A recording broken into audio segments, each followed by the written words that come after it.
Hello everyone, আমার YouTube চ্যানেলে তোমাদের সবাইকে স্বাগত জানাই। আশা করি তোমরা সবাই সুস্থ আছো, ভালো আছো। দেখো, আজকে আমি ক্লাস 5 ইংলিশের যে বাটারফ্লাই বুকটা আছে তার রিভিশন লেসন নিয়ে আলোচনা করছি।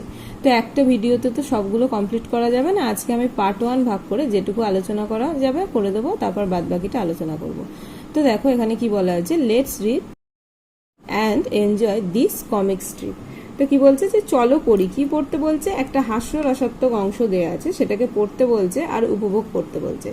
দেখো তা কি লেখা আছে, দেখো এখানে দেখো এরকম করে দেখো 1 2 3 4 এরকম করে দেয়া আছে, ভালো করে খেয়াল করো।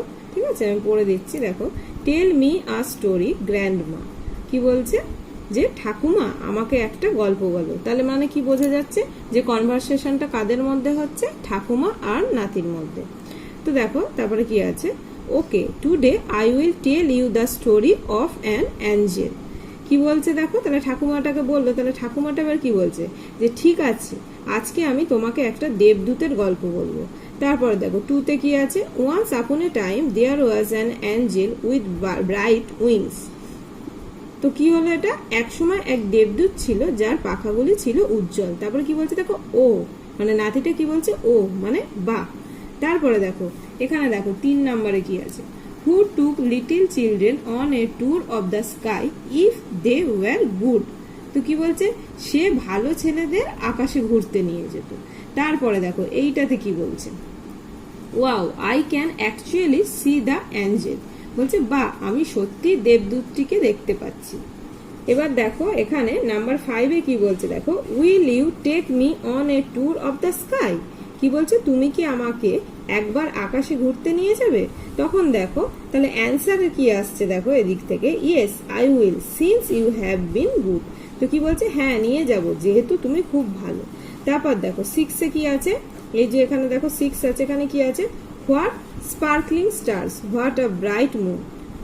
তারপরে কি আছে দেখো, I have never seen such beauty, glad you like it. ঠিক আছে, আমি আগে পুরোটা পড়ে দিলাম, তারপরে দেখো বলে দিচ্ছি। কি বলছে, তারারা কি দারুণ চকমক করছে, কি উজ্জ্বল চাঁদ, আমি কখনো এত সুন্দর জিনিস দেখিনি, তোমার ভালো লেগেছে দেখে খুশি হলাম। তারপর দেখো এখানে 7 দেখো কি বলছে, what a calm face, what a beautiful smile, she looks as good as my grandmother. তো কি বলছে দেখো, কি শান্ত মুখ, কি সুন্দর হাসি, একে অনেকটা আমার ঠাকুরমার মতো সুন্দর দেখতে। তো দেখো তারপরে এখানে দেখো এইটা কি বলছে, wake up it's dawn time for our morning walk oh grandfather so all of it was a dream. উঠে পড়ো, ভোর হয়েছে, আমাদের প্রাতঃভ্রমণের সময় হয়ে গেছে। ওহো দাদু, তার মানে এইসব একটা স্বপ্ন ছিল। অ্যাক্টিভিটি 1 দেখো কি বলেছে, write T for true and F for first sentence in the given boxes. তো এখানে দেখো বক্স করা আছে, যেটা ট্রু হবে সেখানে আমরা টি করব, মানে যেটা সত্য হবে সেখানে টি করব, আর যেটা মিথ্যা মানে ফলস হবে সেখানে আমরা এফ করব। তো দেখো আমি এখানে করে নিয়েছি, তোমরা ভালো করে দেখে নাও। এখানে দেখো কি লেখা আছে, grandfather told the boy a story. ঠিক আছে, তো এগুলো আমাদের ট্রু ফলস করতে হবে। তাহলে এখানে কি হলো যে দাদু ছেলেটিকে গল্প বলেছিল, কিন্তু দাদু তো বলেনি, গ্র্যান্ডফাদার বলেনি, গ্র্যান্ড মাদার বলেছিল, সেই জন্য এটা ফলস, তো সেই জন্য এফ করেছি। তারপরেরটা দেখো কি লেখা আছে, the boy fail asleep while listening to the story. তো কি বলছে, ছেলেটি গল্প শুনতে শুনতে ঘুমিয়ে পড়েছিল, তো এটা সত্যি, সেই জন্য দেখো এখানে ট্রু করেছি। তারপরেরটা দেখো নাম্বার 3 কি বলেছে, the angel face looked like the face of the child's mother. কি বলছে, দেবদূতের মুখটা ছেলেটির মায়ের মুখের মতো দেখতে ছিল, কিন্তু না, মায়ের মতো ছিল না, সে তার গ্র্যান্ড মাদারের সাথে তুলনা করেছিল। তো এখানে মাদার আছে, তাই জন্য এটা মিথ্যা, ফলস হবে, ওই জন্য দেখো এফ করেছে। তারপরে দেখো নাম্বার 4 কি আছে, the boy woke up at the call of his grandfather. তো এটা সত্য, গ্র্যান্ডফাদারের ডাকে সে উঠেছিল, মানে ছেলেটি তার দাদুর ডাকে উঠেছিল, তো এটা সঠিক, তাই ট্রু করেছি।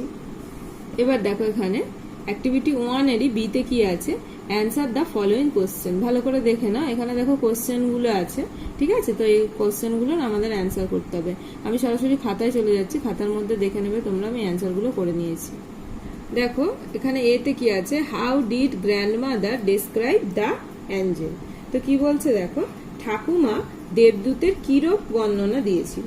তো দেখো আমি কি লিখেছি, grandmother said that the Angel had bright wings. আচ্ছা এখানে আমি একটা কথা বলি, আমি না প্রথমে যেহেতু দেখো এখানে ডেসক্রাইব দ্য অ্যাঞ্জেল বলেছে, ঠিক আছে, ডেসক্রাইব দ্য অ্যাঞ্জেল মানে এটার আমি তো বললাম বাংলাতে যে ঠাকুমা দেবদূতের কিরূপ বর্ণনা দিয়েছিল। দেবদূতের যদি আমরা ডেসক্রাইব করি তাহলে এখানে ওই জন্য আমি এটা লিখেছিলাম প্রথমে, হ্যাঁ, যে grandmother said that the Angel had wings, ঠিক আছে, মানে দেবদূতের উজ্জ্বল ডানা ছিল।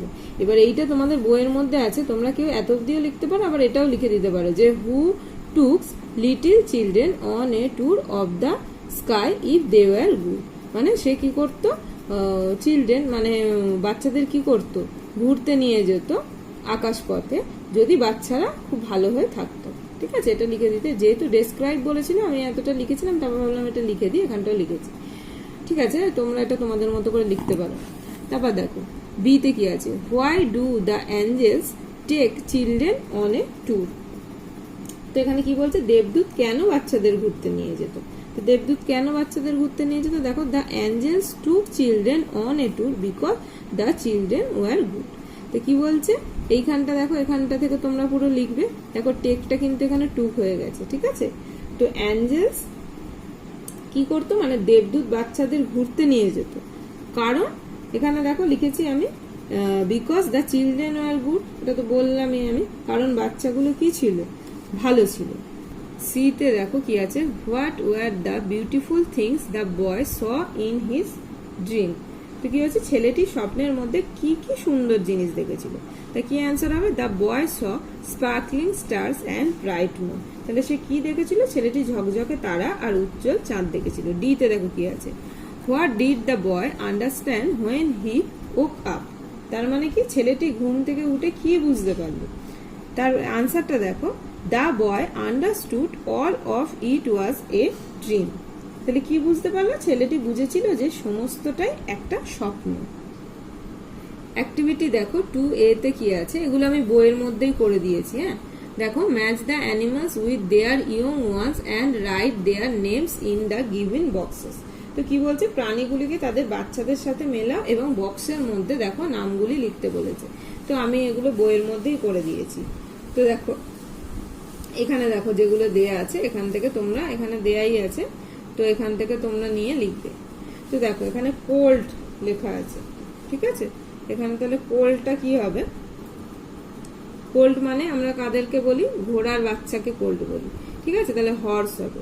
তারপরে দেখো চিক, চিক আমরা কাদেরকে বলি, মুরগির ছানা যেগুলো, তাহলে এখানে কি হবে, হেন হবে।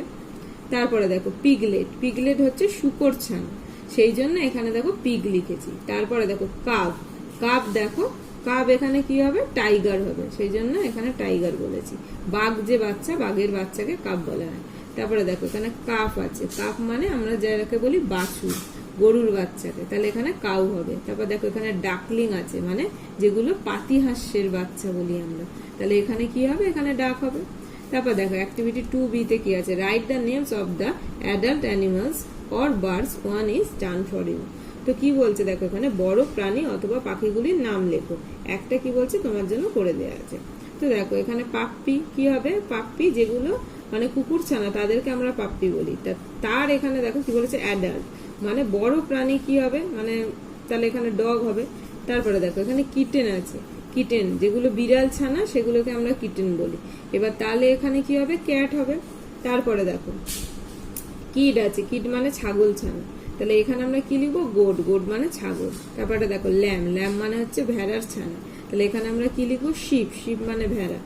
তারপর একটা দেখো এখানে আছে কাব, কাবের জায়গায় দেখো এখানে কাব মানে কিন্তু এখানে বাঘ আর সিংহ দুটোরই বাচ্চাকে বোঝায়, ঠিক আছে, মানে সিংহ শাবক বা বাঘের বাচ্চাকে কাব আমরা বলতে পারি, সেই জন্য এখানে দেখো টাইগার আমি অবলিক দিয়ে আবার লায়নে লিখে নিয়েছি, হ্যাঁ, এই দুটোই তোমরা যে কোনো একটা লিখতে পারো বা দুটোই লিখতে পারো।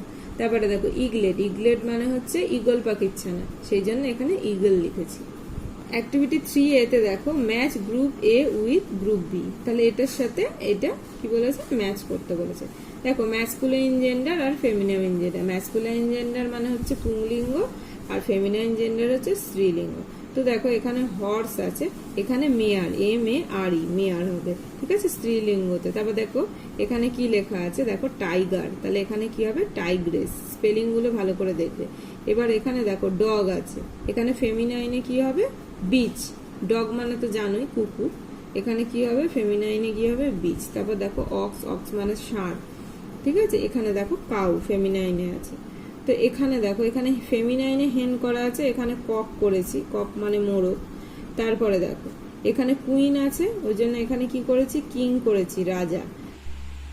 দেখো ফেমিনাইন জেন্ডার উম্যান আছে, ঠিক আছে, উম্যান মানে তো তোমরা জানো মহিলা, তাহলে ম্যাসকুলাইন জেন্ডারে কি হবে ম্যান, ঠিক আছে, পুরুষ।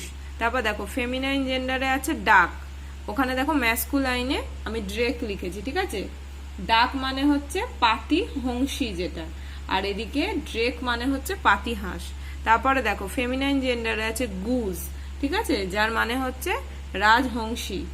আর ওইদিকে দেখো ম্যাসকুলাইনে আমি লিখেছি গ্যান্ডার মানে রাজহংস। আর এদিকে দেখো ফেমিনাইন জেন্ডারে লিখেছি আমি কি পি হেন। ম্যাসকুলাইন জেন্ডারে আমাদের কি আছে পিকক, ম্যাসকুলাইন জেন্ডারে যেহেতু পিকক আছে সেই জন্য ফেমিনাইন জেন্ডারে সেটা হয়ে গেছে পি হেন, ঠিক আছে। মানে পিকক মানে হচ্ছে ময়ূর আর পিহেন মানে হচ্ছে ময়ূরী। এবার দেখো অ্যাক্টিভিটি 3B তে কি আছে, write down the opposite gender of the underline words. তো দেখো এখানে কি বলেছে, yesterday my grand mother and mother came to our school. তাহলে তার মানেটা কি হলো, গতকাল আমার ঠাকুমা আর মা আমাদের স্কুলে এসেছিলেন, ঠিক আছে। তারপরে দেখো কি লেখা আছে, মাই ফাদার, ভালো করে দেখো এখানটা, bring my brother and me to school every day.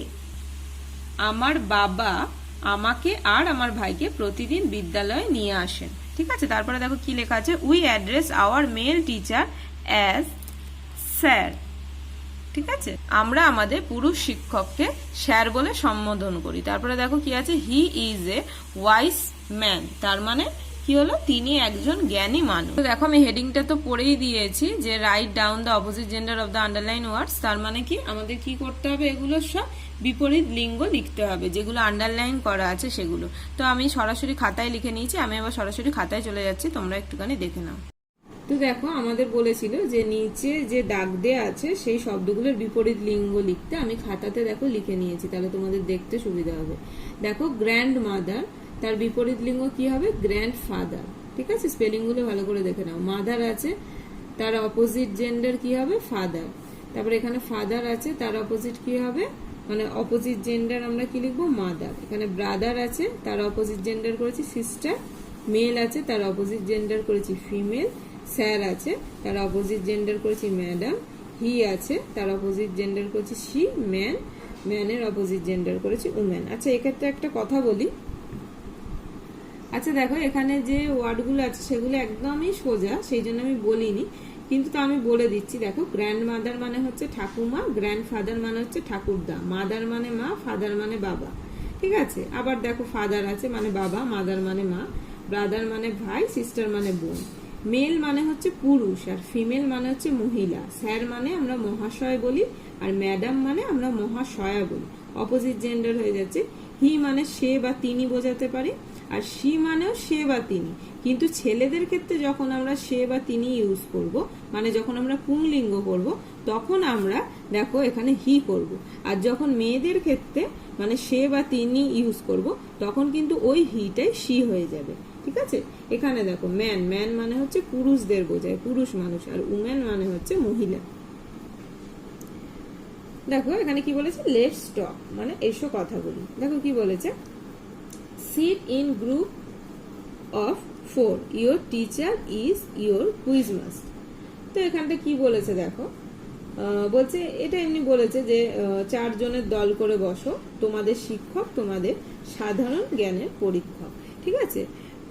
এটা আমি এমনি যেটা আছে আমি পড়ে দিলাম যাতে তোমাদের কোনোই বুঝতে না অসুবিধা হয়।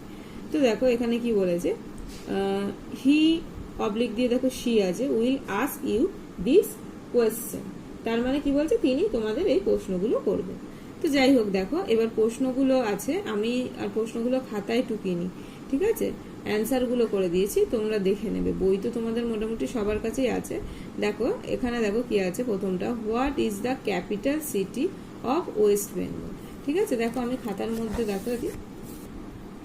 দেখো আমি বারবার করে খাতা একবার বই একবার দেখাচ্ছি না, তোমাদের অসুবিধা হবে। বই তো তোমাদের সবার কাছে আছে, তোমরা প্রশ্নগুলোকে দেখে নেবে। ঠিক আছে, তো আমি প্রথমটা কি বললাম যে what is the capital city of West Bengal, তার অ্যান্সারে দেখো আমি কি করেছি, Kolkata is the capital city of West Bengal. ঠিক আছে, তাহলে পশ্চিমবঙ্গের রাজধানী শহর কি, কলকাতা। এখানে এলটা একটু KOLKATA, এলটা একটু গায়ে গায়ে হয়ে গেছে। ঠিক আছে, তোমরা একটুখানি দেখে নিও। তারপরেরটা দেখো এখানে কি আছে, দেখো কোশ্চেনটা তোমরা ফলো করো। What is the capital of India, এটা ছিল মানে ভারতের রাজধানী কোনটা। তো আমাদের ভারতের রাজধানী কোনটা, নতুন দিল্লি। তো এখানে কি হবে, new Delhi is the capital of India, মানে ভারতের রাজধানী হলো নতুন দিল্লি। তারপরেরটা দেখো কি আছে, what is the capital city of Bihar. ঠিক আছে, তার মানে বিহারের রাজধানী শহর কোনটা, তাহলে তার অ্যান্সার কি হবে, দেখো Patna is the capital city of Bihar, মানে বিহারের রাজধানী শহর হলো পাটনা। তারপরটা দেখো প্রশ্নটা কি আছে, which state has Ranchi as its capital, মানে রাঁচি কোন রাজ্যের রাজধানী। ঠিক আছে, তাহলে দেখো আমি অ্যান্সারটা কি করেছি, Ranchi is the capital city of Jharkhand, তাহলে রাঁচি হচ্ছে ঝাড়খণ্ডের রাজধানী। তারপরটা দেখো কি বলেছে, can you say which state has Mumbai as its capital city. আমি কিন্তু তোমাদের বইটা দেখাচ্ছি না, বইটা ফলো করবে। ঠিক আছে, আমার কাছে বইটা আছে, আমি বইটা দেখে পড়ছি, কিন্তু বারবার করে এখানে ক্যামেরার সামনে নিয়ে এলে তোমাদের হয়তো খাতাটা দেখতে অসুবিধা হতে পারে, সেই জন্য আমি মুখে কোশ্চেনটা বলে দিচ্ছি, আমি আর দেখাচ্ছি না। তোমরা কিন্তু অবশ্যই বইটা হাতের কাছে নিও, তাহলে সুবিধা হবে। তো দেখো আমি বাংলাটাও বলে দিচ্ছি, যে তুমি কি বলতে পারো যে মুম্বাই কোন রাজ্যের রাজধানী শহর। তো অ্যান্সারটা আমি লিখেছি, দেখো Mumbai is the capital city of Maharashtra, তাহলে কি হলো, মুম্বাই মহারাষ্ট্রের রাজধানী শহর। তারপরেরটা দেখো কি আছে, what is the capital city of Tamil Nadu, মানে তামিলনাড়ুর রাজধানী শহর কোনটি, তাহলে কোনটা হবে, Chennai. Chennai is the capital city of Tamil Nadu, মানে চেন্নাই তামিলনাড়ুর রাজধানী শহর। ঠিক আছে, তারপরটা দেখো, Hyderabad is called the Charminar city, can you say where Hyderabad is situated. কি বলছে, হায়দ্রাবাদ কে বলা হয় চারমিনারের শহর, তুমি কি বলতে পারো হায়দ্রাবাদ কোথায় অবস্থিত। তো এর অ্যান্সার কি হবে, দেখো Hyderabad is situated in Andhra Pradesh, তার মানে হায়দ্রাবাদ অন্ধ্রপ্রদেশে অবস্থিত। তারপরেরটা দেখো, which city is called the pink city, কোন শহরকে পিঙ্ক সিটি বলা হয়, মানে গোলাপি শহর বলা হয়। তাহলে Jaipur is called the pink city, মানে কি বলছে, জয়পুরকে বলা হয় গোলাপি শহর। ঠিক আছে, তো দেখো আমি তাহলে এখানেই শেষ করলাম। হ্যাঁ, এত অবধি অ্যাক্টিভিটি 4 থেকে আমি নেক্সট ভিডিওতে আবার যতটা পারি করে দেবো। আর ভালো লাগলে অবশ্যই চ্যানেলটাকে সাবস্ক্রাইব করো, লাইক করো, আর বন্ধুদের সাথে শেয়ার করো। সবাই খুব ভালো থেকো, আনন্দে থেকো। Thanks for watching.